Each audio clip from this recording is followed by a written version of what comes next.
Welcome to session. Welcome to session 4. Oh, thank you. All right, session 4, how to do a safe system assessment. Well, we needed to go through that first, the stuff we did in the first 3 modules, because being able to do a safe system assessment requires you to understand the safe system, understand how we think about infrastructure under the safe system, have a good grasp of what influences exposure, likelihood, and severity, be able to contextualize a project within movement in place, and then come up with appropriate recommendations. So everything has been leading us to this point, and this session is all about finding those guidelines for safe system assessment, how to complete a safe system assessment matrix, and that's sort of the meat of a safe system assessment, how to write up a safe system assessment report, what would we expect to see in that, and then one that we will spend a bit of time on, and I'm going to try and work harder on this because it's often something people struggle with, is how to categorize our treatments or our recommendations or suggestions to the project team into primary treatments or supporting treatments. Of course, don't forget to count your wallies. So we've just recapping there, we've covered off what the safe system is and that philosophical look at the safe system and the different elements of the safe system, and those key principles of the safe system, and that aspiration of 0 death and serious injury, and people making mistakes being integrated into our design thinking, and shared responsibility, and the vulnerability and biomechanics of the human body. And we spent lots of time talking about exposure and likelihood and severity. And I must say, this group is getting pretty good at that categorization as what is influencing exposure, what is influencing likelihood, and what is influencing severity. I think we did some good clarification in last session on exposure, just so everybody got that really crystal clear in their mind. But I think you'll see when we get to the safe system assessment matrix how it makes even more sense. So in terms of biomechanics of injury, we went through our injury curves, the different crash types there. I pointed you at some other tables and angles and road users involved, which was good. And then we went into that color matrix, not matrix, like chart thing, which I'll use later in this session again. I don't have a picture of it here. But okay, now into how to do that safe system assessment. So let's just find out what your involvement has been in safe system assessments. So I know whether people have done them or just have heard of them or nothing at all. So it'll pop up on your screen. What has been your involvement in safe system assessments? Nothing. Safe system, what now? Or I've heard the term, but don't know much more. Had one done on one of my projects, or I've done one. Or I live, breathe, and eat safe system assessments.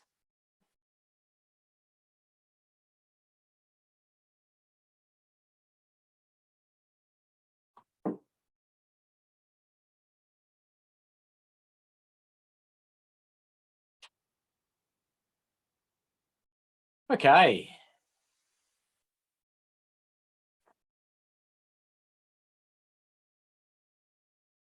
Give it 5 more seconds, and then we'll have a look how we went.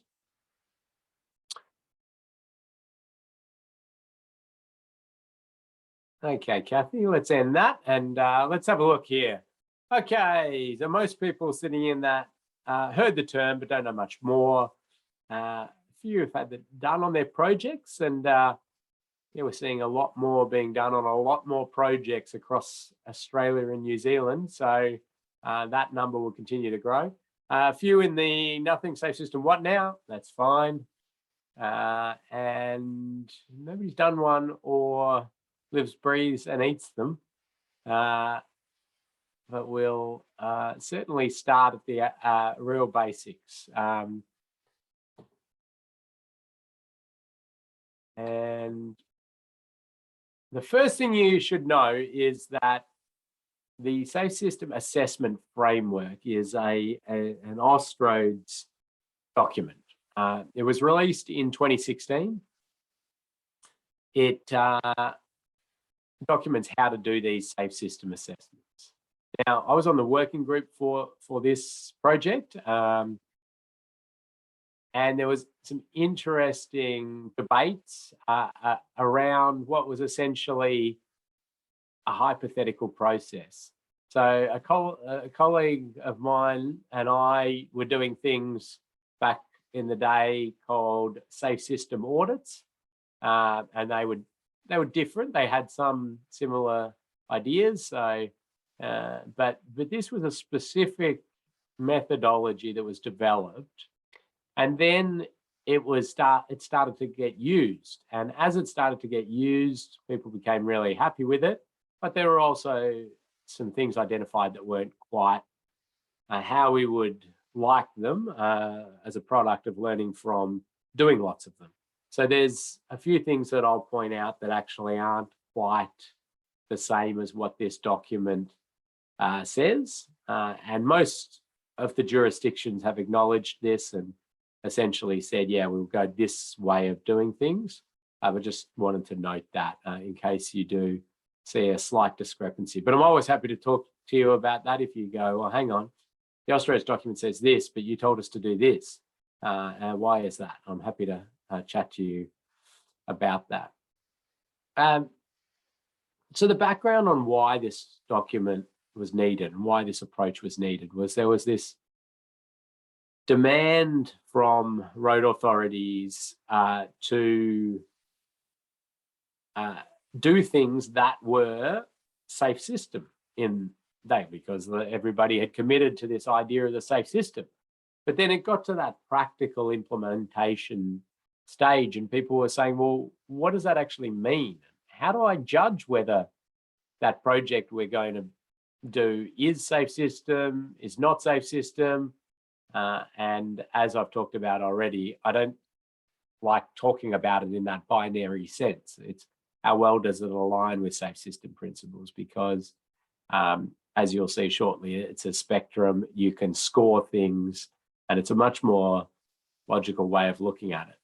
There was a lot of opinion-based stuff going on with people saying, well, you know, that is a safe system project, and others saying, well, that's not, or, you know, that's unsafe. And it was quite, yeah, opinion-based. This sets a framework, a methodology for us to assess future projects or existing roads and quantify how well they align with safe system principles.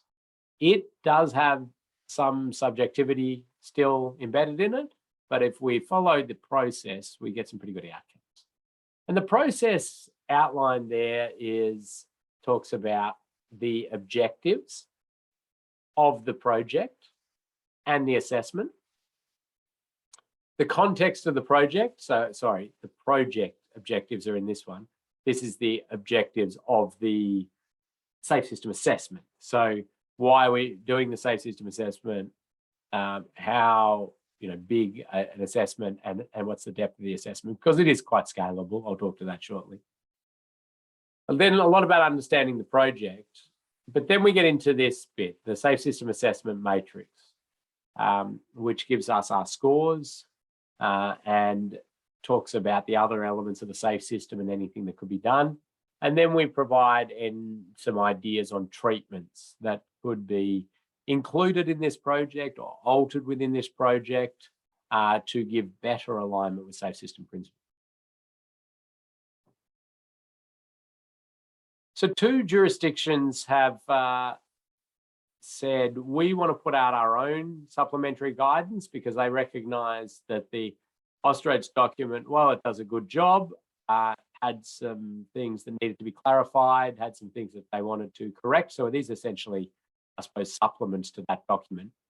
The Austroads thing is not a guide. So they don't officially release a supplement to the guide or the like. But the Victorian government has released the Safe System Assessment Guidelines, as has the South Australian government. Other jurisdictions have some practices and some way of operating that are generally known, not publicly documented like these two. But everybody seems to be fairly well aligned. These two documents are almost identical. Obviously, different front cover, and where one says Vic Roads or one says Victorian Government or Department of Transport, the other says DIT or DIPTI or the like. But yeah, really the same process, the same clarifications. Okay, so what I want to do is jump right sort of to one of the outputs. So as a safe system assessor, you're given some design options for an intersection. You're asked to assess them. You hand back a report. And one of the main outputs that people are looking for is some sort of bar graph like this. And I'm going to talk you through this step by step. And then we're going to go through and show you how to get to this stage, because this is sort of the output. The red bars are the existing road environment, okay? Existing conditions. The orange is their design of a roundabout. The blue is their design of a modified T intersection with traffic signals. And the grey is their design of a conventional T intersection with traffic signals. Now, each of these clusters of bars represents a crash type. You can see there, runoff road crash,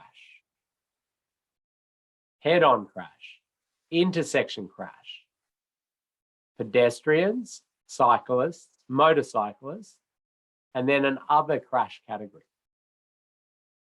So these crash types I'll explain in more detail, but they're the crash types that represent the trauma across Australia and New Zealand. We have this general other category, which tends to capture anything not quite accurately represented in the other clusters there. On this axis, we've got the Safe System Alignment Score. Okay, and this is a score, and the lower the score, the better. Lower scores are better. The better alignment with safe system principles has lower scores. Okay, so what we can immediately see, from this is that from whatever these designs are, from the existing conditions in red there, we know that the roundabout seems to be improving runoff road score, the other two don't. We know that the bike score goes the wrong way, makes it worse for cyclists with the roundabout, the others stay the same. And you can see these different scores play out. So you're getting an indication of risk and how risk plays out under different scenarios with some actual quantification. So let's start working on how we get to this. How do we get to this? But I do welcome your questions as I tick along, and Kathy will feed those through to me. So when you're first asked to do a safe system assessment, you want to understand the context of the project. And Austroads, in the Austroads Safe System Assessment Framework document, has listed these prompt questions to assist you.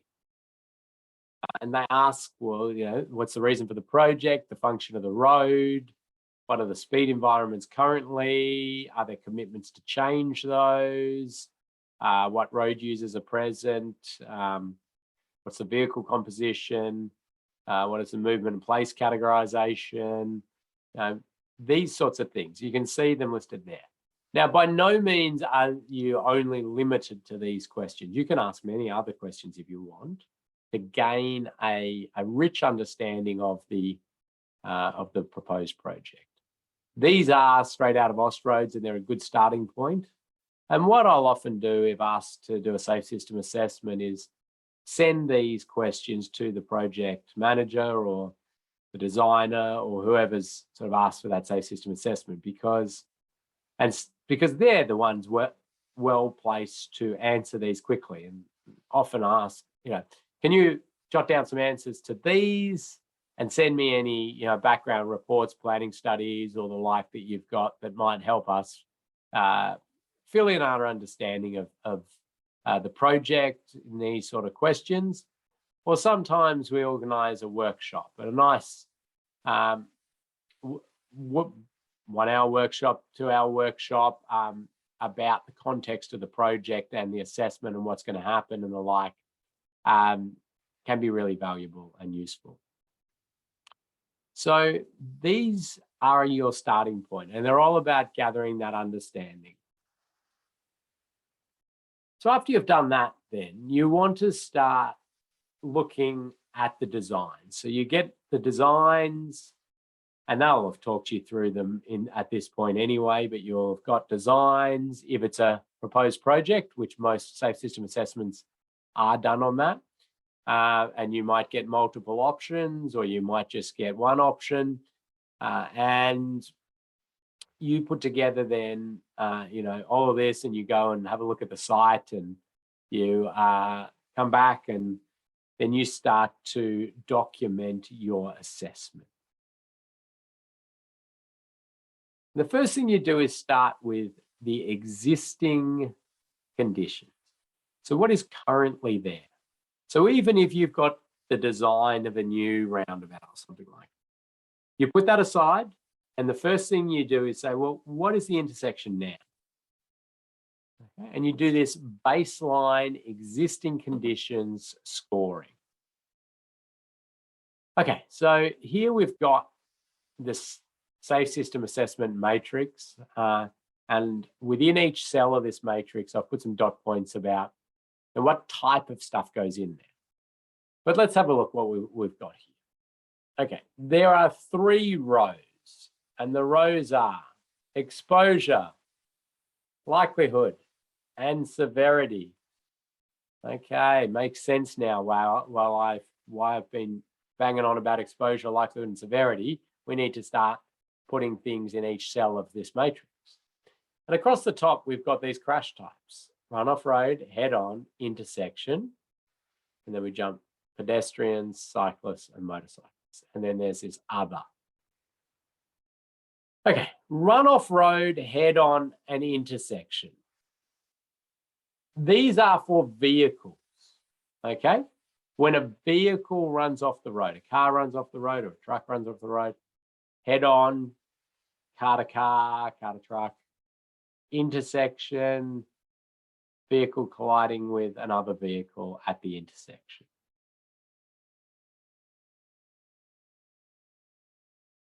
Pedestrian involves any pedestrian being the one injured in the crash.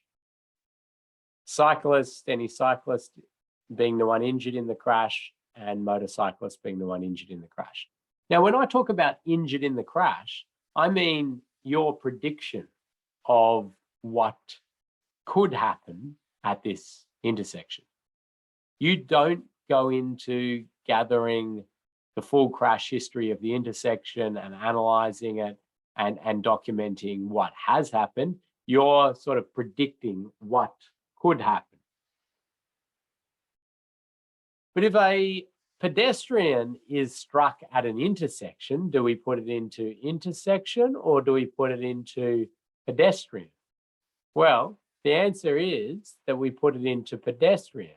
assuming it's the pedestrian that's the one that's injured, which is almost always the case when vehicle is struck by pedestrian is struck by vehicle. If a cyclist runs off the road into a tree, do we put it in runoff road or do we put it in cyclist? We put it in cyclist because it's the cyclist that is injured. So the pedestrian, cyclist, and motorcyclist category actually contains a lot of different crash types involving that particular road user. I hope that makes sense. And those who know or do black spot investigations or develop black spot projects or the like will sort of be comfortable with this in the sense that it is in DCA categories, essentially. So definition of classifying accident categories, or if you're in New South Wales, RUM code categorizations. So it's about that crash type. Now, other is there to pick up anything that is not represented in these other 6 crash types. And so what we see usually in that one are crashes with animals, sideswipe crashes, railway level crossing, or crashes with trams or light rail. What else would we categorize in there? Rear end crashes if they are not generated from an intersection. So if you've got a standard intersection and you're concerned about back of queue crashes, that actually sits in the intersection category. So there was a lot of debate about this, and the Victorian Department of Transport came out and said, we'll pop that in intersection, and everybody else went, yeah, okay, fair enough. And yeah, but if it was a mid-block school crossing or something like that, and the rear end crashes associated with that, you'd put it down to other. Okay, so you can see there how we've got this table, or the matrix as we call it. Matrix just being that table. And then each of these cells, what we want to do is put a number between 0 and 4. So between 0 and 4 in each of the cells of this matrix.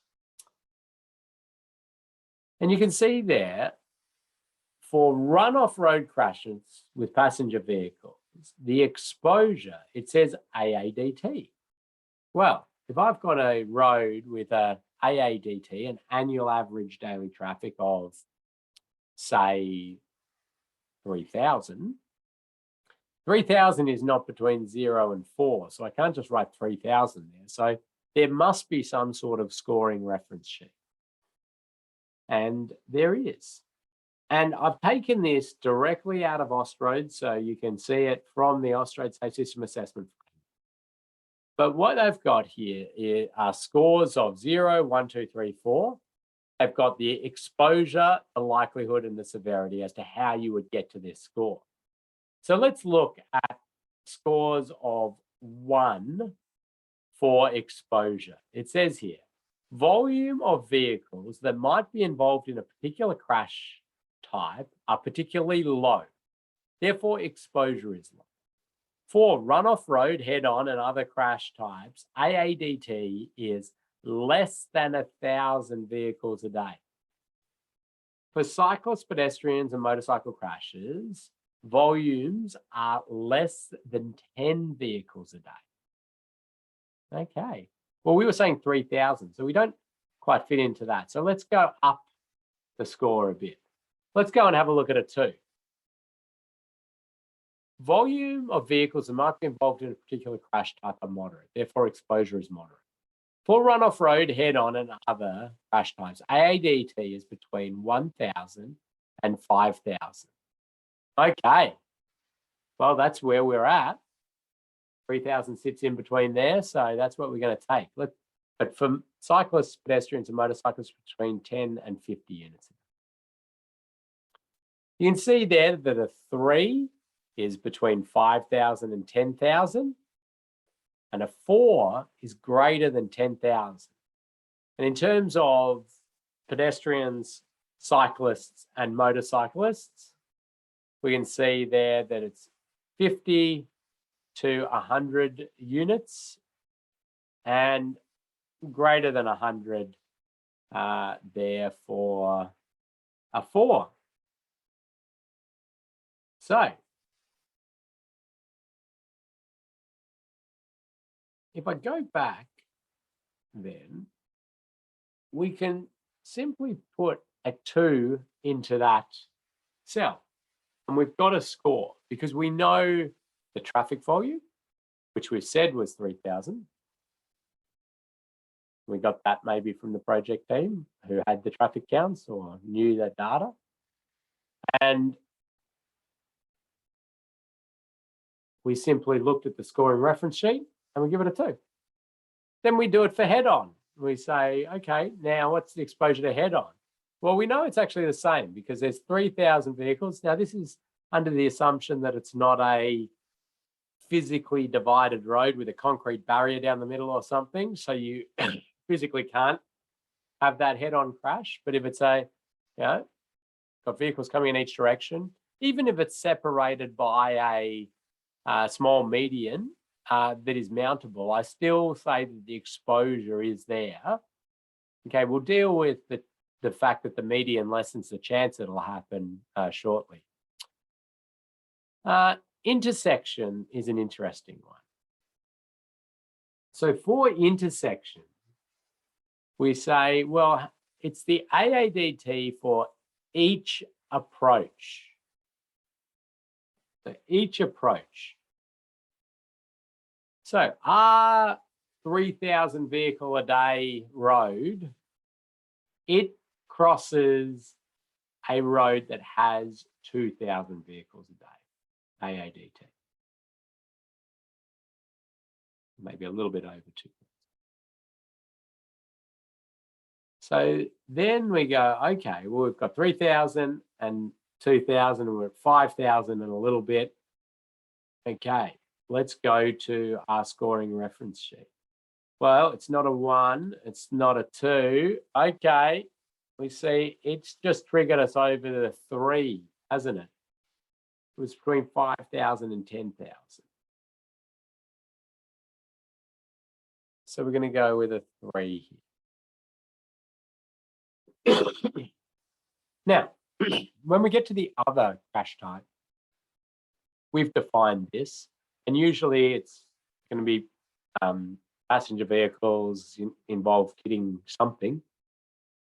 So it's going to be dictated by that passenger vehicle AADT again, most likely. Sorry, I'm going to grab that out. It's going to be a 2 most likely, unless it's a huge volume of some other road user that we are trying to take into account there. Okay, for pedestrians then, it's talking about pedestrian numbers. Now, interestingly, when you start getting into doing these safe system assessments, or you might have noticed this, it's quite interesting. We seem to get often really amazing volume data, AADT, historical data for passenger vehicles. And when we ask for the pedestrian data, a lot of the time people say we don't have any. Same with cyclist data, and motorcyclists is sort of somewhere in between. Now, hopefully this is going to change, because the old saying of, you count what you care about is hopefully that we're going to see more caring about the amount of pedestrians and cyclists and the like. And I know a lot of jurisdictions and a lot of councils, especially getting interested in knowing the numbers and doing the counts and the like. But what we end up often having to do is make an informed judgment on this. And we can do that from talking to the people that know the area, talking to the project team, what is your feel for this? Then we go out to site anyway, looking at the site. You might know the area, And so you'll sort of cobble together your estimation of this. And remember, it's between, less than 10, we're talking about a 1, 10 to 50, a 2, 50 to 100, greater than 100. So if we go back here and we say, well, yeah, it's pretty low pedestrian crossing numbers there. It's probably somewhere between 10 and 50, so we'll make it a 2. Cyclists, yeah, we think it's about the same. We get the occasional cyclist, not a lot. We're going to go with a 2. And for motorcyclists, we tend to go somewhere around the 1% of AADT, which would be 30 there. You can go 1 to 2%, but I'm going to go 1%. There's nothing, it's not on a particularly popular motorcycle route or anything like that, so we'll just pop it in there. So there we go. We've managed to populate our first row with numbers and using the scoring reference sheet. And as I said, if you're given traffic data, or you're given pedestrian counts, or you're giving cyclist counts, or you're giving motorcyclist counts, it's pretty clear cut because you're given a scoring reference sheet, you're giving particular numbers, and you just put it in. The only subjectivity in this is whether, if you're having to predict or make some assumptions on the number of pedestrians, cyclists, or motorcyclists usually, or if it is the case you just don't have vehicle data as well, you would make some assumptions around that. Now, let's have a pause there and see if anybody had any questions at this stage. Yes, Ken, you've gone through quite a bit there. So just some clarification around categorizing things. What happens if the driver is to avoid hitting a pedestrian or cyclist and they drive into another car or a pole at the intersection or drive off the road? How would you categorize that? Yeah, so remember these are us predicting this type of crash. So it's not that you're looking at a police report and trying to categorize that. It's us looking at the intersection and going, okay, what do I think could happen? But if you've sort of conjured that scenario in your mind, that one would sit in the run-off road category. So that would sit in there. Even though it sort of started or the part of the cause of it was a cyclist or a pedestrian or the like, but if they ran off the road and they hit a tree or the like, it was a run-off road. If they hit another vehicle in the intersection and then ran off the road, well, it really depends. Did they clip the vehicle and run off the road and they sustained their injuries in the run-off road event, or is it a vehicle to vehicle and then a very light run-off road? So it's really about where the injury is coming from in the crash. Yeah. So if the pedestrian is injured, then does it go under pedestrian? Yeah. So if the pedestrian was hit and injured or killed in the case here of the question, that's a pedestrian crash. If then the vehicle was to run off the road and also be injured or killed or the like as a result of this, you would have that factored in or accounted for in your risk as run-off road as well. But you're coming up with a very specific crash scenario there, and we're like looking and predicting forward. And if you get too far down the rabbit hole of crash prediction, there's infinite crash scenarios that you can lay out at any intersection involving sort of what you're doing, because you can then say, well, what if they avoided that but hit another one? What if there were two pedestrians and then a bike was there, and then you could just go on and on and on and on. So you end up looking at it from a fairly sort of logical perspective, and pedestrians are crossing, they could be hit, or it's on on a sharp curve that could be run off road, and thinking about it in general kind of predictive way. Hopefully that helps to clarify there. How are we going on time? Okay. We'll have a stretch break in about 20 minutes and got to make sure I do give Kathy, we need enough time to talk through the assignment, don't we? Yeah, for sure. All good. Okay, so let's look at likelihood of crash. Likelihood of crash. So you're all quite good now at categorizing what is likelihood, but I've put a few dot points here of what kind of things we would be seeing in the likelihood category.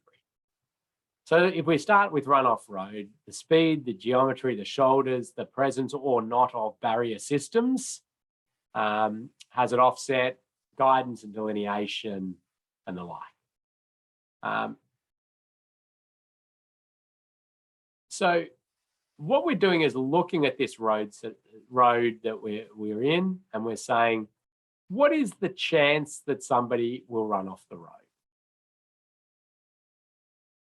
If we go to our scoring reference sheets, we want to be ending up putting a score here between 0 and 4. So let's go with a 1 for this. And anybody who's saying, why is he ignoring 0? I'll come back to that. It is highly unlikely that a given crash type will occur. Well, that doesn't provide a lot of assistance, does it? Let's go up. What's a 2? It is unlikely that a given crash type will occur. 3, it is likely that a given crash type will occur. And 4, okay, some more words here, so this might help. The likelihood of individual road user errors leading to a crash is high given the infrastructure in place, e.g. high approach speed to a sharp curve, priority movement control, filtering right turn across several opposing lanes, high speed. Okay, so we've got a bit more meat there. But this is one where there's not a huge amount of help or guidance, so we did create another fact sheet to help you in this. But I want you to think of it as a relative likelihood. And by that, I mean, you know, relative to other intersections or other lengths of roads, where does this sit? Because if we take this at absolute face value, everything is highly unlikely because crashes are rare events in the scheme of things. The conglomeration of them across our country is high, but at their individual level, they're low. So you need to do it at a relative sense. So let's go back here. But in this part of the matrix, it's not as easy as simply just plonking a number down, saying, well, I think it's unlikely that a runoff road will occur. No, we need more than that. So we want you to dot point that all the things that you're thinking about while looking at this area that make you want to make the score higher. And then all the things that make you want to make this score lower. So you may say, well, 60 km/h speed, which is low for runoff road likelihood scenarios. The geometry of the road is straight, so and it's straight and relatively flat. There are shoulders. They're sealed shoulders. There are no barriers present. Now, this becomes an interesting one. Why is barriers in likelihood and not severity? Well, it's in both, actually. The presence or no presence of barriers is a likelihood factor. The type of barrier, the flexibility of the barrier system or the like is a severity factor.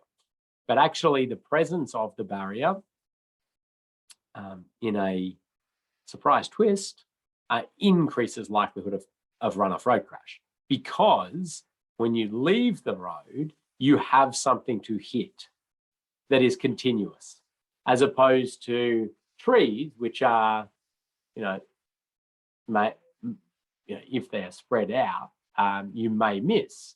So the addition of the barrier actually increases your likelihood of crash, but you will get way more benefit because of the severity, and we'll get to that and see how it multiplies through. But anyway, then what is our hazard offset? Okay, well, maybe they're quite far from the road, the power poles or the like. This road's got good delineation. Maybe you say there's no audio tactile edge line, the RRPMs are missing though, and you're factoring all of these different things in. And after you've dot pointed these all out, then you get to the point where you're happy to put a number in, say a 2, where you're saying, yeah, okay, I've noted all of that, and it is unlikely that a runoff road crash will occur at that relative sense compared to other lengths of road because of those features that are in place. So then you do the same thing for head-on and intersection and other and pedestrian and cyclists and motorcyclists in exactly the same thinking. So for head-on, again, we're going to be talking about speed and geometry and whether or not there's separation, as I talked about. Is there a bit of a median there? Okay, that's certainly going to lessen the chance of a crash, but is it like a physical median with a barrier system that actually physically stops other vehicles getting in the way? If it's just a median with a bit of curbing and a bit of grass in the middle, well, yeah, I mean, that is kind of a physical median, but it's certainly fairly easy for a vehicle out of control to jump across that and have some sort of head-on crash. But the chance of it comes significantly down, doesn't it? So you're dot pointing these sorts of things in there. The speed, some of them may repeat from runoff road into here, ... and we get our sort of answer there. And we get say a 2 for that, depending on what you want to do. Or maybe actually you've gone, I've factored all that in. It's got that median. That we're, and I'm going to say it's unlikely that a given crash type will occur. And so in that case, I'm going to go with a 1. Then we look at the intersection. Is it signalized? Is it passively controlled with give way signs or stop signs? Is it a roundabout? What's the speed of approach? Does it have a see-through effect? How many conflict points are we talking about here? Is it on a skewed angle? Does it have any other particular features? Is it bad, confusing line marking? Is it a point where people are confused as to where to go? Whatever they are, and you're dot pointing out all these things, which could be good or could be bad, and then you get to a point and you might say, well, I think that it is likely that a given crash type will occur because I'm worried about this see-through effect. I'm worried about this, the fact that the warning signs are faded and you can hardly see them. It's overgrown. You can't see the intersection coming up, and there's some other bad geometry. So I'm going to go 3 on the intersection.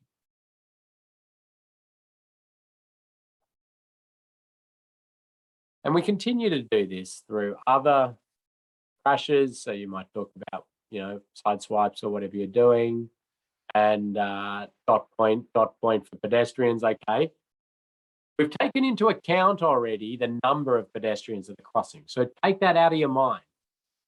Okay. It's just, what are the physical facilities there?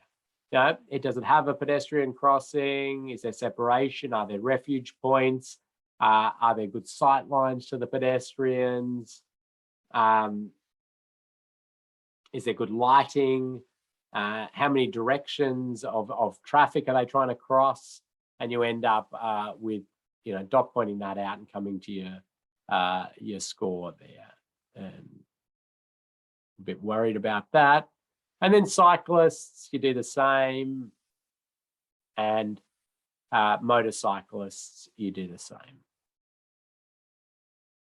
Now I'm doing this really quickly, but you're going to have to actually justify this with dot points. There's no just popping a number in. Ken, Yes. question about in this area. Do you have to think about barrier offset from travel edge? Is that factored in? Yeah, I mean, absolutely. It can be factored into the likelihood and potentially a little bit the severity. The reason, so if you're looking at a design and you go, wow, they're putting barriers at a half meter offset from the edge line on this road. Okay, that's going to get hit all the time. So many nuisance hits, it's just going to be hit all the time. Your likelihood of runoff road score is going to go way up, okay? Because every time you have that nuisance hit, we're going to categorize that in our mind as a runoff road crash. The severity of incident is going to come way down though, because they're going to hit this and they're going to carry on, okay? The fact that it's close to the edge line actually helps out a little bit in severity because you can't get higher angle onto the barrier system, so you can't get more force transferred to the occupant of the vehicle. But we know that they're just going to be low severity compared to hitting trees, culverts, power poles, and those sort of things. So your severity will be very low. So that's sort of how that would play out. Good, thank you for the question. So then we go, okay, we've now got our likelihood row filled out with lots of words and some numbers, and we get into the severity. And we say, okay, now somebody is leaving the road and they're being involved in a runoff road crash. How bad is it going to be?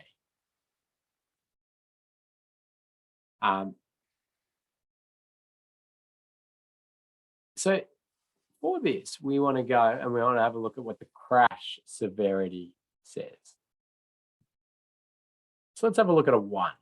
Should a crash occur, it is highly unlikely that it will result in fatality or serious injury to any road user involved.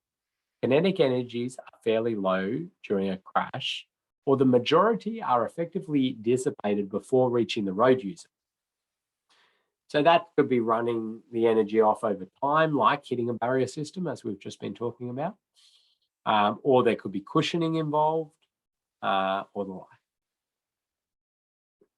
So that's a 1.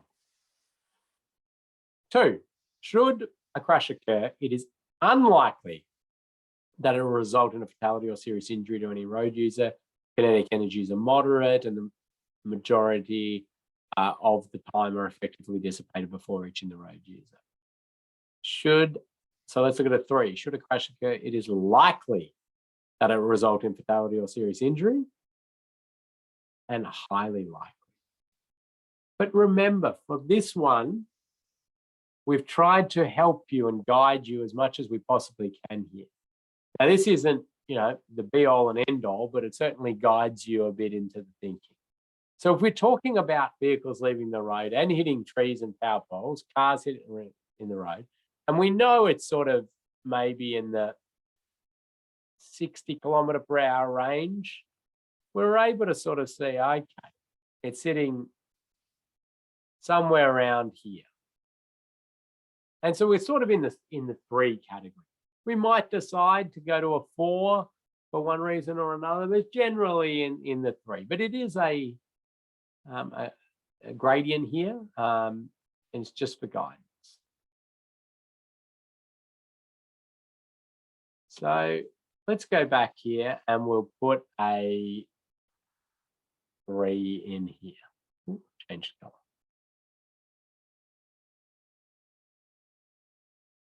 So then we go to head on and we're saying, well, somewhere around that 60-ish km/h is what we're thinking the actual collision speed would be.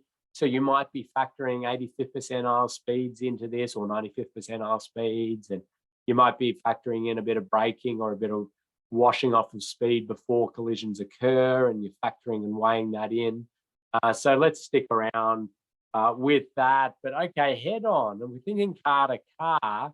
Okay, we're down here where we start to maybe get to the point where we're bringing it almost into the 2, maybe. Are we? And we'd have a little, I wonder, could we go 2? So let's go with a 2 for that, because we know a head-on crash is far less severe than running into a tree, into a power pole, into a point source hazard like that, because we have crumple zones, airbags, and a load distribution across the front of the vehicle. And a lot of those trees and power pole ones are side impact as the vehicle yaws, so it goes side to side as they are in the roadside environment. Again, though, for all of these, we're starting to dot point things out that we notice. And a lot of them are around speed, speed, speed. I mean, it's so influential on the physics of this, isn't it? But, you know, we might have percentage of heavy vehicles. We might have the type of roadside feature. Are they power poles? Are they more distributed? Are they houses? That's a more distributed impact energy. What are the angles of impact that we're expecting? Angles, speeds, percentage of heavy vehicles. I mean, that's really going to be it for your intersections. Speed, pedestrian speed. You might put in there, you know, lots of presence of old people, which would mean that any that are struck it's a more severe incident, but you can see sort of speed popping out there. So you'll end up popping these all in and populating them with dot points, and you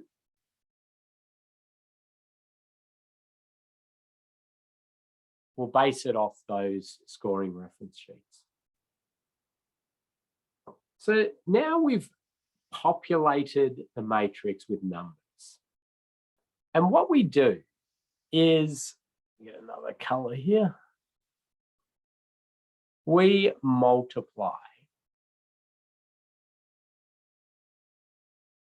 So we take the exposure, we multiply it by the likelihood, and we multiply it by the severity. And so we've got there 12 as our outcome there, right? Yeah, 12. And when we multiply again, and so we've got 4, and we multiply again, we've got, and we multiply again, and so on. And you continue through. And what we then start to get is that understanding of where our biggest risks are presenting themselves. So we got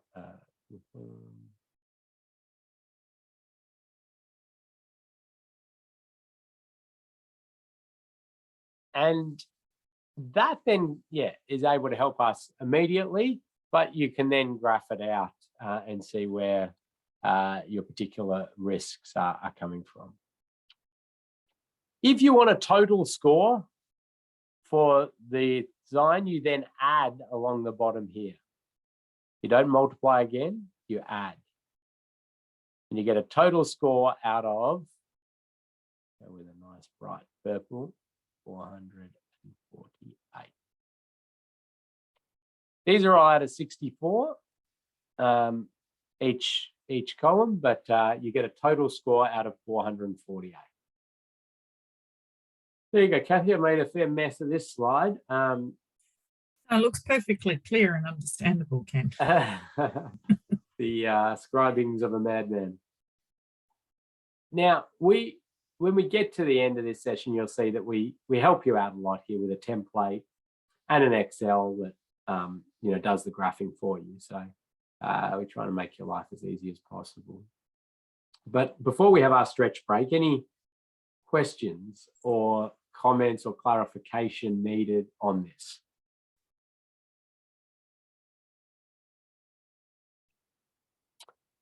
The one thing I need to do, actually, I'm going to do this before we take our break because it's very interrelated to this, is explain why I ignored 0. So if you see here back to exposure, for a 0, there is no exposure to a certain crash type. That might mean there is no side flow, no intersection at all, or no motorcyclists, no pedestrians, no cyclists. So if you had a motorway, a section of motorway you were looking at, and it actually banned cyclists and cyclists actually didn't use it, right? You might put a 0 in there for cyclist exposure. Then you're going to multiply 0 by, oh, who cares? Because multiply anything by 0, and we're going to get 0, aren't we? And that makes sense, doesn't it? Because there's no cyclists exposed to this crash. So why do we care what the likelihood of the severity is? Because no cyclists are there. So then if we go and we look at likelihood, we say, well, okay, what's a 0 for likelihood? There is only minimal chance that a given crash type will occur for individual road users, given the infrastructure in place. Only extreme driver behavior or substantial vehicle failure could lead to a crash. Now,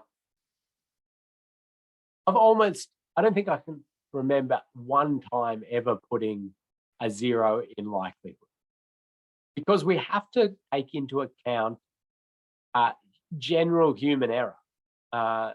General failures of human, it's part of the safe system. So it would be very, very surprising to see a 0 in here.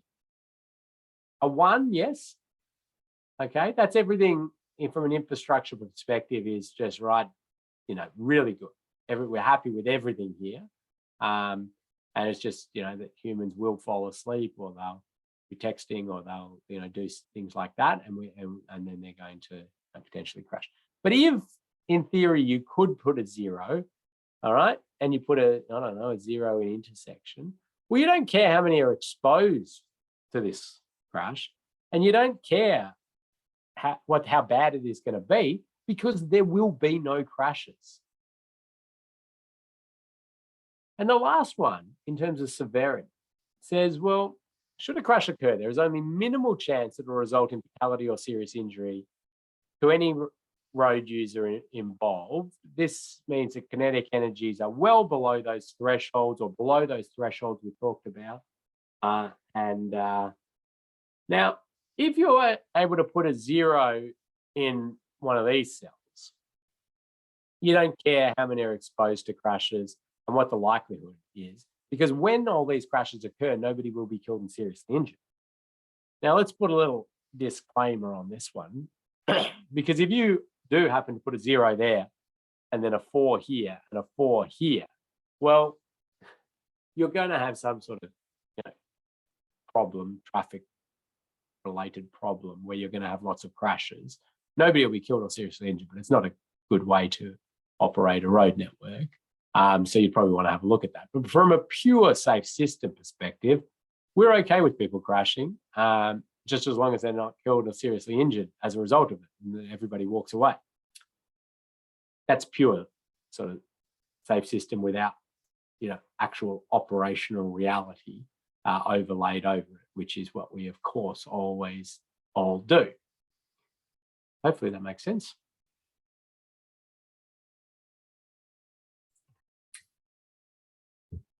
Anything else, Catherine? I think so. Now, just cover off, how did we get to the 448 again? We multiplied down. Yes. Good. Yeah. Yep. So we multiply down to get a score out of 64. What? Going to do some. Oh, everything's clean. Okay. We multiply down here to get a score out of 64 for that each one, and then we add them all up to get a score out of 448 for the total. Okay. Multiply down, add across. Yeah. Great. Okay. I think so. I think it might be a good time to take a break. And if we've got any more questions, please feel free to type them in to the chat now. If you want to ask anonymously, you can do that too in the Q&A as well. So if you're yes, thank God for calculators. We even give you an Excel sheet, Andy, too easy. But yes, let's have a 4 minutes? 4 minute break. 4 minutes. Okay. Can we do 4 minutes? Okay, great. Thanks, Ken. Bye.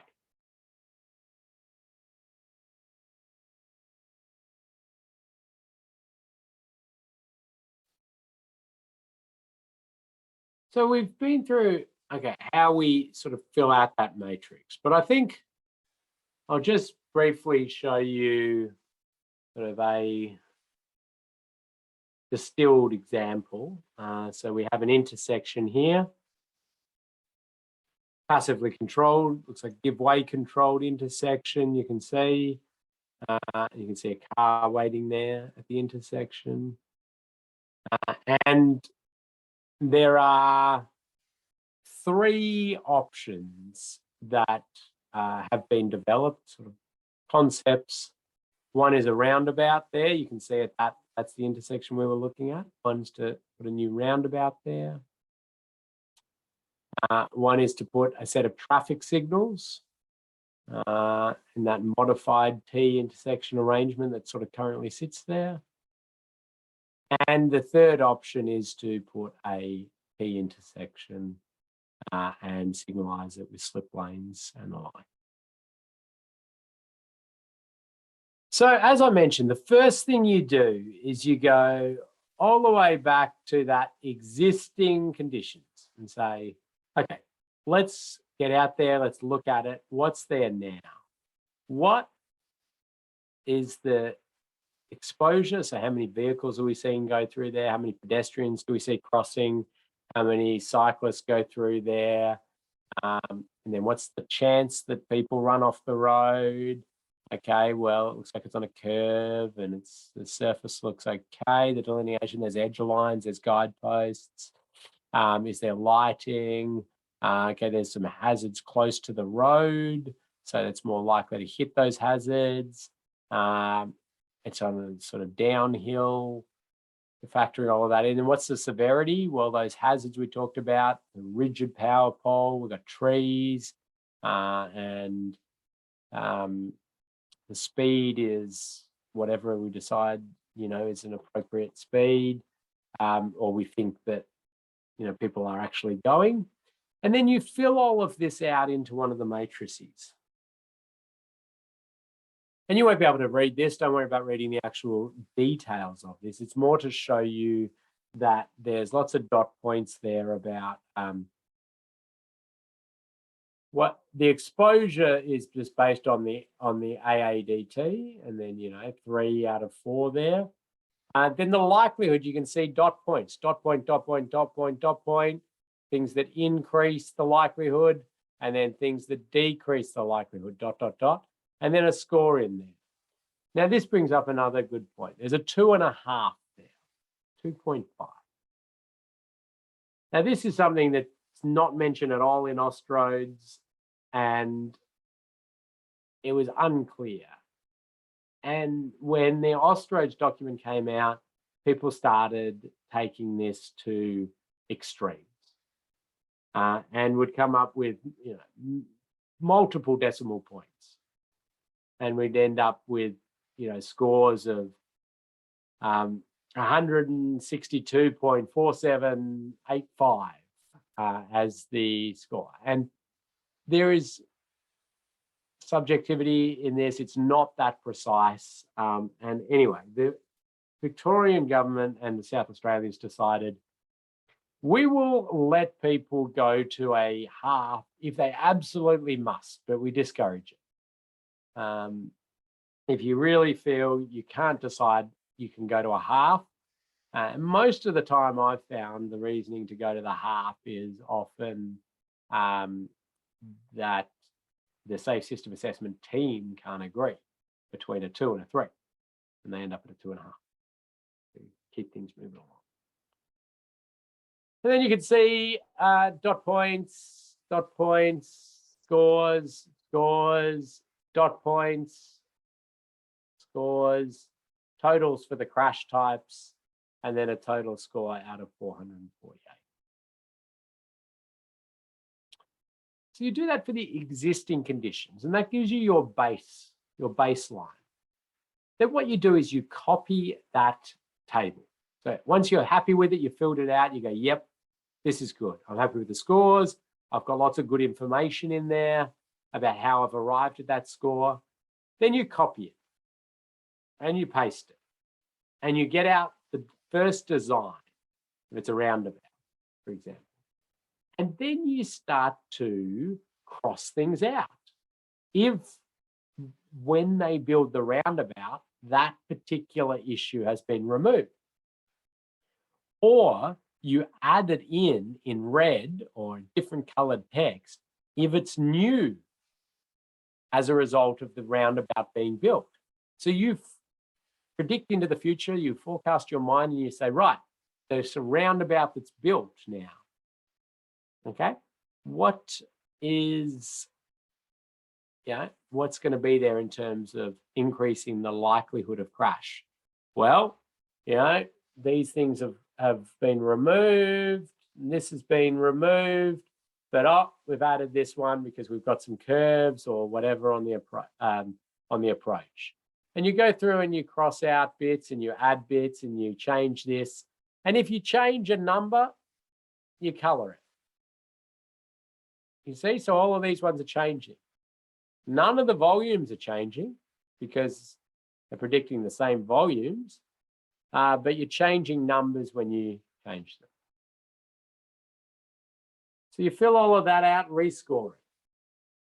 Then you go back and you get the existing conditions again, you paste it, and you manipulate it for your next design.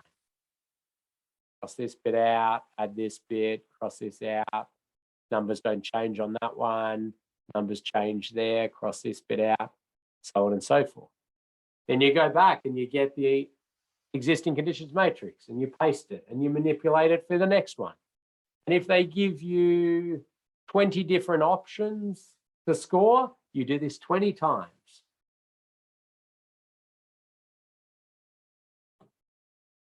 And then you get to a point where you've got this scoring and you're able to, at a high level, come up with sort of scores for the total projects.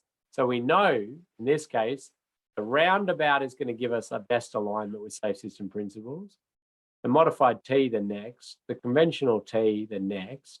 We know that everything improves alignment with safe system principles off the existing conditions. But we also know that everything could be improved more. Nobody got a 0, did they? Or sorry, no design option got a 0. So there's more that could be done. And then you tend to graph this broken down by crash type. So people can see, hey, we know that the roundabout came out with the best safe system alignment score, but we're a bit worried about what it's going to do for cyclists here. And we seem to be making things worse for cyclists by putting that in. Is there something that we could do to bring that score down? Or maybe you still go, well, what else can we do for pedestrians? And so you're able to start to see this. And in a safe system assessment, we provide those recommendations or things for the project team to consider adding or changing. And each time we do that, we categorize those. So if we say, okay, for your roundabout design, we suggest you put a separated bike facility around that.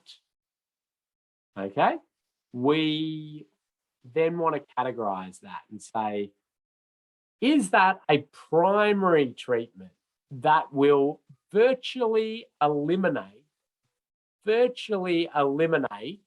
the potential for fatal and serious injury, crashes occurring associated with foreseeable crash types, being the cyclist crashes that we were particularly interested in there?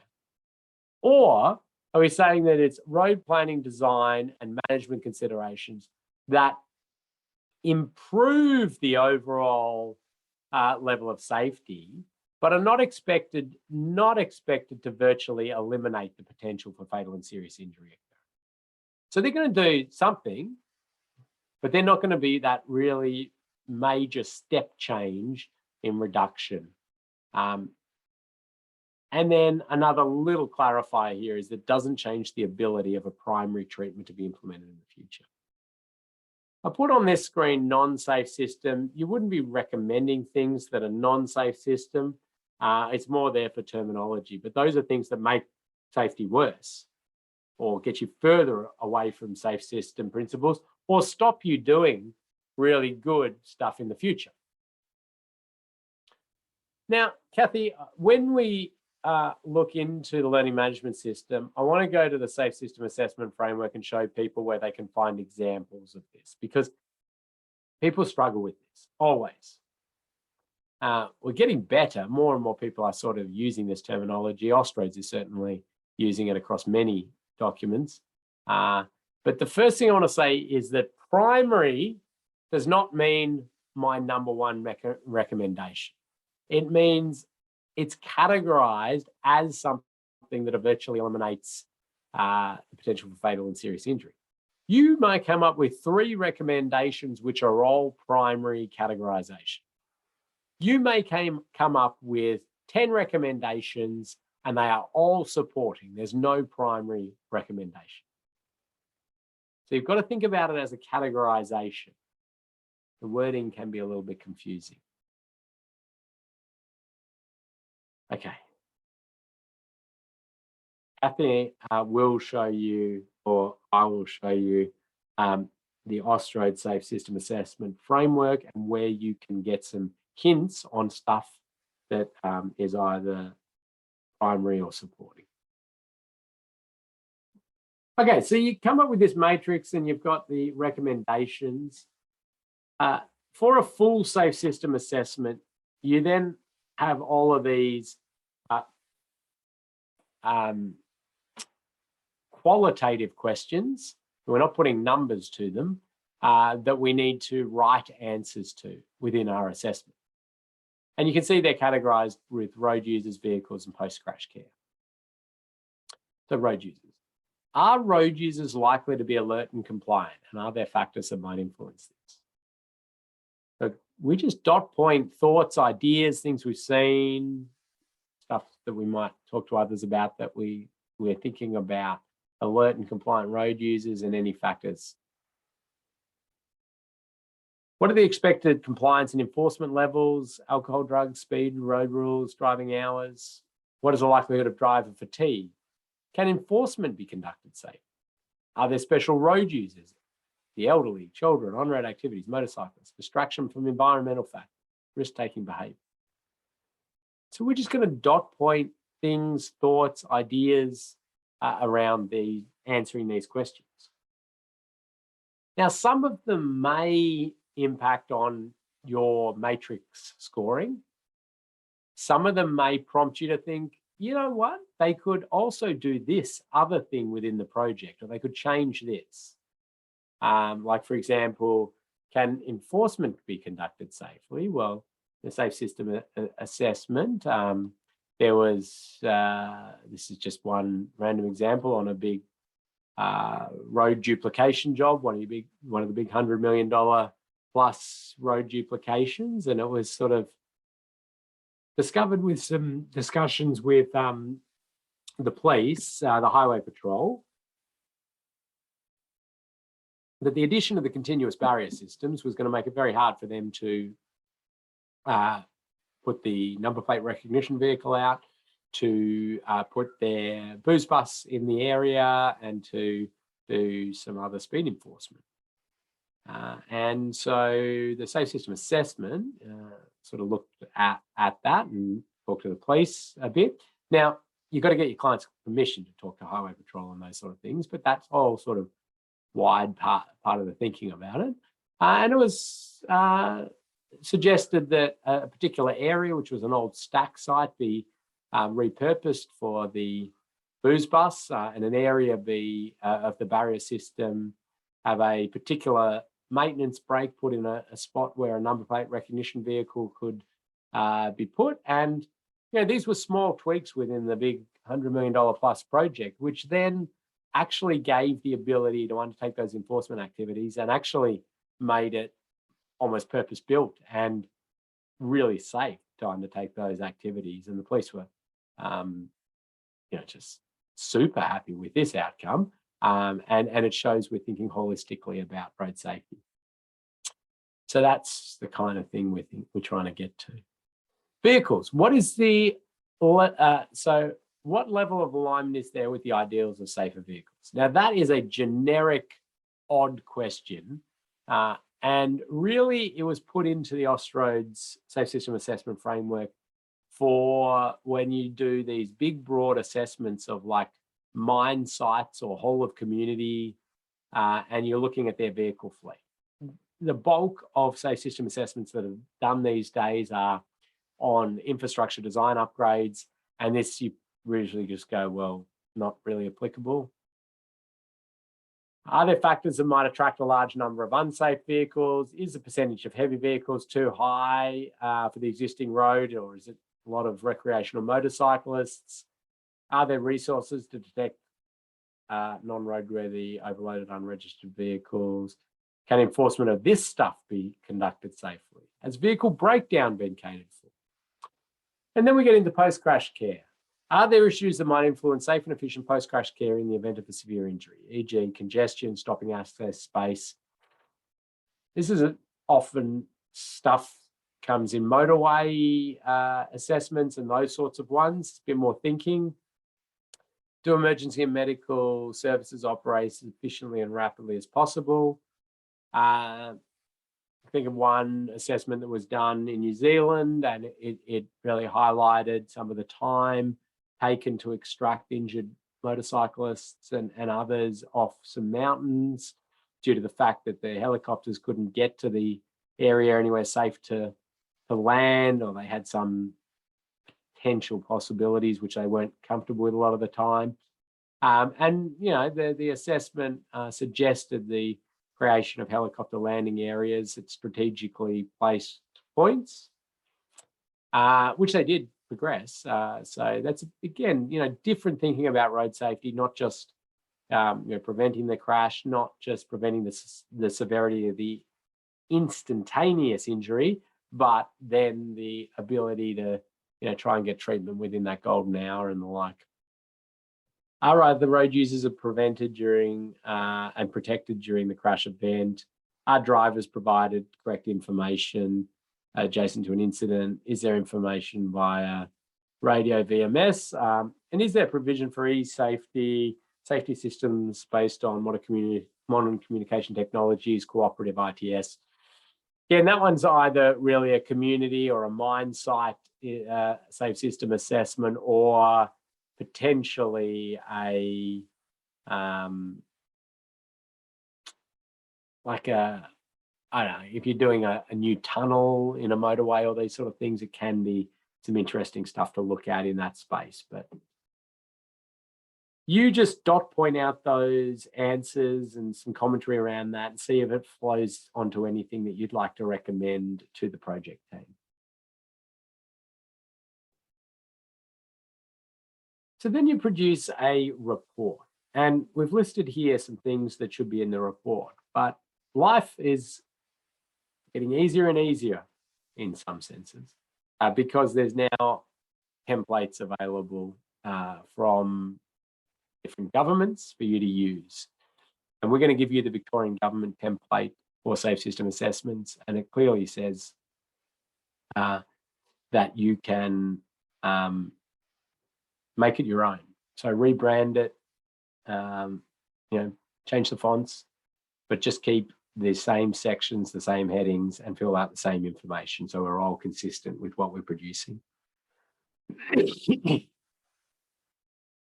And that's what you're going to be doing for your assignment. You're going to be using the Victorian government's Safe System Assessment template. It's called the Rapid one. And you're going to go through and you're going to fill out the highlighted sections. And we'll take you through this sort of live. We'll download it and we'll look at it, but it's kind of looks like that, and you're going to be doing some work on that. And we are going to ask you to go to a site. Now, we've selected sites or created sites where road upgrades are proposed, and it'll be near your house or your office, depending on what address you gave us. And you are going to go out there and you're going to have a look at it through this particular lens of, say, system assessment. You're probably going to know the area very well. However, we still want you to go out there and we want you to look at it and think about it from the sense of, well, how many pedestrians, what's the pedestrian desire lines, what are the factors that might influence pedestrian crashes, thinking about all of these specific features on it. You're also then going to look at a design for upgrades to that area. And you're going to think about, well, now let me imagine it being built. And how does it tie in? How are people now going to cross the road? Where are people going to go now to get into that McDonald's? How are they going to do this? What crashes could happen because of a result of that? So when you go out there, we don't need you to do things like measuring lane widths or anything like that. So we don't need you on the road itself. We require you to wear a high visibility vest. We really don't want you on the road. So there's no need to get out there on the road. Just cross at a crossing if you need, or be careful from that perspective. Don't be a hazard to others. So don't make people walk onto the road to get around you. Park safely, park away from the intersection. Don't, again, create sightline impediments as to where you park. And we have a safe work method statement. So we've done a risk assessment on the sites and deemed that they are all low risk. But it does require that you act appropriately and safely. The safe work method statement, which is in the learning management system, and you have to fill out a 1-question quiz, which says, I agree to follow the safe work method statement, which says things which are pretty common sense, like don't go and investigate the site if you're intoxicated, and I will wear a high-vis vest and those sorts of things. But we do want you to read that and ensure that you are safe out there. As I say, low-risk sites. However, we want to make sure that you undertake this in the safest possible manner. Okay, so I think that gets me to the point where I get to hand over to Kathy. For sure, Ken. Thank you. So Mohammed's asked a question in the chat around if there's a threshold score. And the answer is no, there are no threshold scores. And the kind of reasoning behind it is it's a relative assessment against your baseline. And if we were to set a score of 100 as anything under 100 is safe, well, we know due to the subjectivity that just a whole lot of things would start coming in at 99, 98, like that. So it was not done in that manner. Now, that being said, we're working on a project with the Department of Transport to try and get more concreteness around this, remove some of the subjectivity so you are able to utilize and do those sorts of things.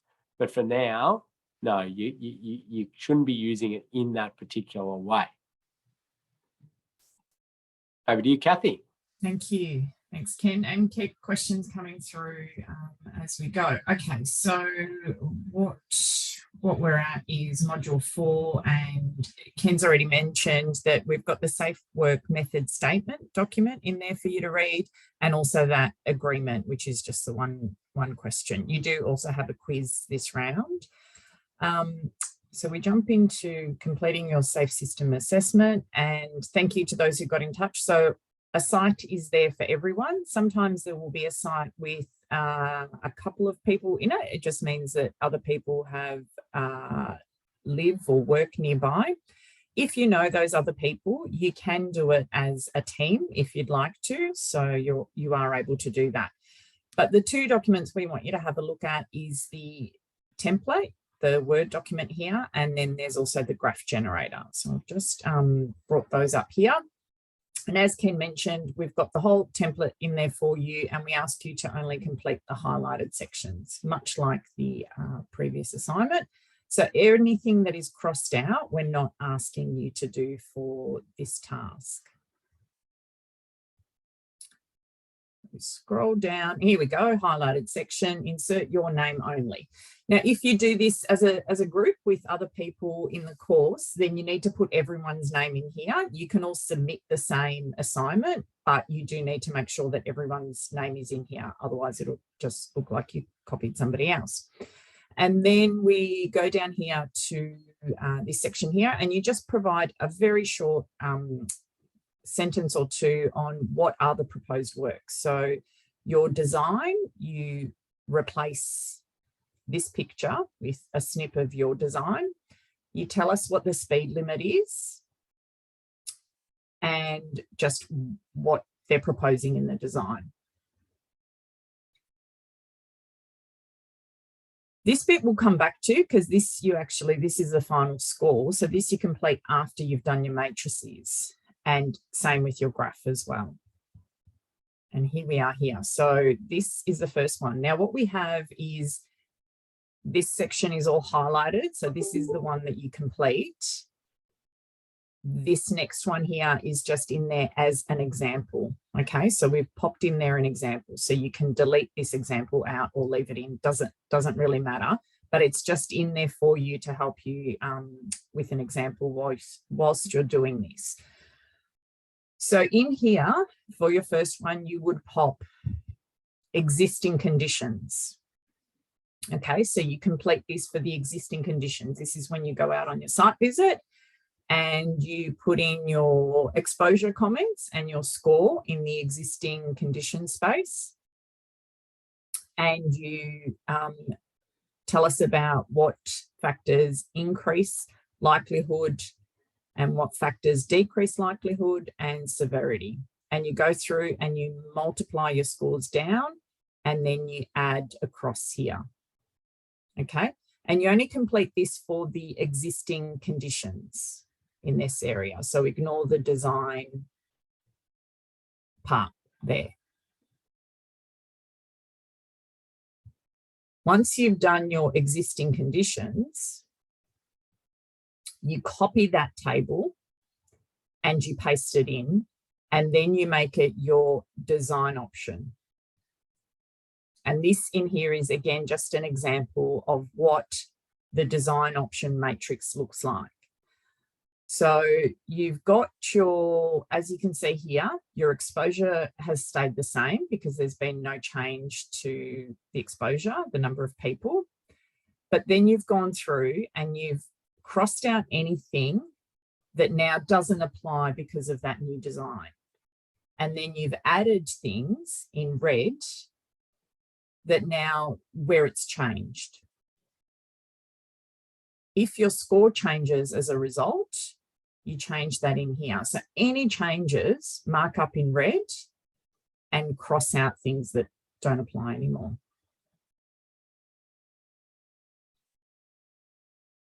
Mark up your changes to the scores and then you multiply down. And so we can clearly see that for this particular example, we've gone from an existing condition score of 178 down to a score of 127, which you then pop right back at the beginning here. And you do your graph.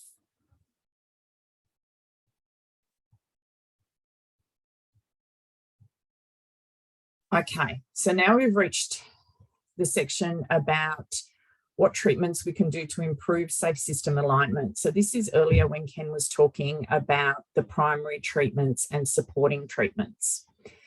And so what you do in here is just complete what treatments should be considered that are either primary or supporting for this design. Now we'll go to where that information is.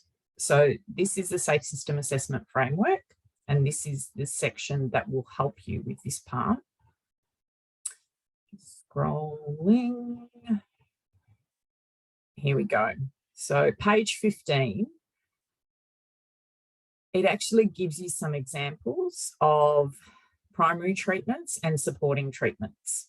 And it actually tells you what they influence, whether it's exposure, likelihood, or severity. So this section in here in green is the primary treatments. These two sections are supporting treatments, and there was some, looks like traffic colour reason why they were split into two different options, but we keep them, we call them all supporting treatments now. And so you can see this is for run off road, and there's one of these for all of the, what's it called? The things across the top, technical term, the thingy-mabobs, head off treatments and so on. And so this will give you some ideas. Now, this isn't all of the treatments that are available, so you don't have to be limited to this list. You can think of other things as well, or you might think of other things as well. So it's not like a complete list, but it's a really good prompt, I guess, to have a think about that. And so you can pop those in there. As Ken mentioned, there might be no primary treatments. There might be, 6 supporting treatments. So that's okay. You just pop them in there. You don't have to write a conclusion. And you do have to take a photo of yourself. So replace Ken with you and then run the next program for us. So pop in a photo of you at the site so we know that you did definitely go out on site, please. Have I covered everything, Ken? You've done a wonderful job. Wear your high-vis vest in your photo, because we'll know if you didn't wear your high-vis vest on site if you take a photo of yourself on site without your high-vis vest on. But you've done a good job there, Kathy. What about the graph generator tool? Graph generator. Good call. Where has that gone? Don't you hate it when you get everything ready and then the stuff disappears? There it is. Okay, so the graph generator, so that you don't. Okay.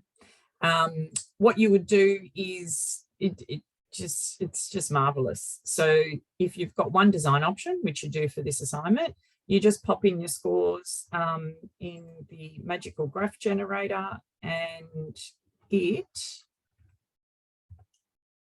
will generate a graph for you. And so then you can just, I made that the same. That was silly, wasn't it? Anyway, doesn't matter. And so on and so forth for your different options. And then you can just take a snip of that and replace it in your thing. Or you can generate your own graph. We're not tied to it, but it's just there if you need it. Yes, a very capable group here would be able to generate their own graphs, no worries, but we're just trying to save you some time and help you out there. But yeah, take a snip of that and paste it into the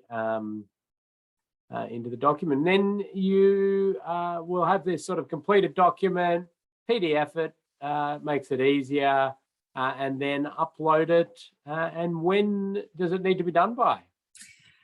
We've given you 2 weeks. So ideally what you're looking to do is get out in the next week and do your existing conditions, your site visit, that sort of thing, and start writing it up so that we've got next session, which is next Thursday, which is our last session. That's your opportunity to come back and go, oh, okay, I've got a question about how do I categorize this, or where do I put this, and that sort of thing. So if you start working on it in the next week, then we've got that opportunity in the next session for questions, but it is due a week after that. So we give you 2 weeks. There it is, Thursday, the 15th of September at 5 p.m. So you have 14 days and 1 hour to go. And if you haven't got your previous assignment in, get that one in and we'll get that marked before you start undertaking this one. Good. Do we have any questions? Yeah, so we've given you a fair bit there. Looks like we have a raised hand. Yes. Unmute. Cole, how are you from sunny Queensland? You have to unmute yourself if you did actually Yeah. want to talk? No, I'm Hello. here. Hello. I don't think I have an assignment location. Oh, well, we need to give you one of those. Yeah. Somewhere in the Mackay region. That'd be good. Okay. Yeah.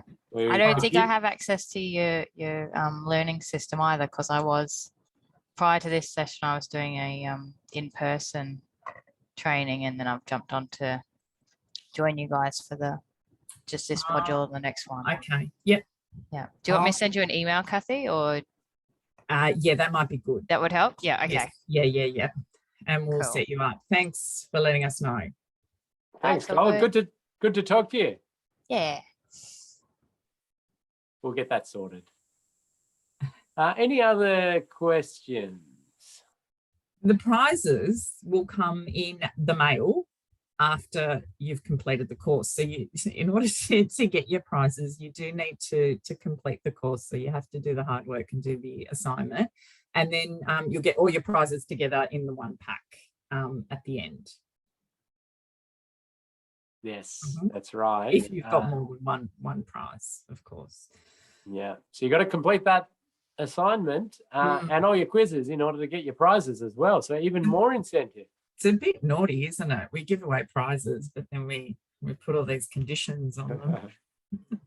No, I want to also say that we have lots and lots of support available to you in terms of one-on-one coaching as you go through this, because you will get out there, you'll start doing it, you'll have questions, and you're able to simply shoot through an email and we can respond to that, or get in contact and say, can we have a short catch up? And either myself or one of my colleagues who experience safe system assessors will be able to jump on a Teams call or a Zoom call with you and have a look and quickly get you sorted there. So please reach out via Kathy or through to myself if you'd like to take that on. Of course, if your site is in Mackay and you're in Victoria or vice versa, you just let us know and we'll make sure we give you a much closer site. And of course, Cole will get you a site and access and the template and everything, so you can actually go about completing the course. Any other questions or comments?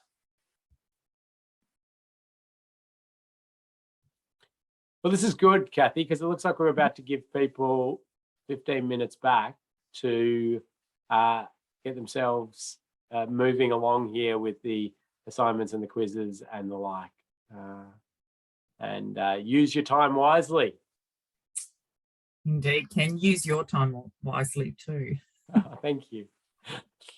All right. Okay. Well, thank you, everyone, and we'll catch you next week. Bye. Bye.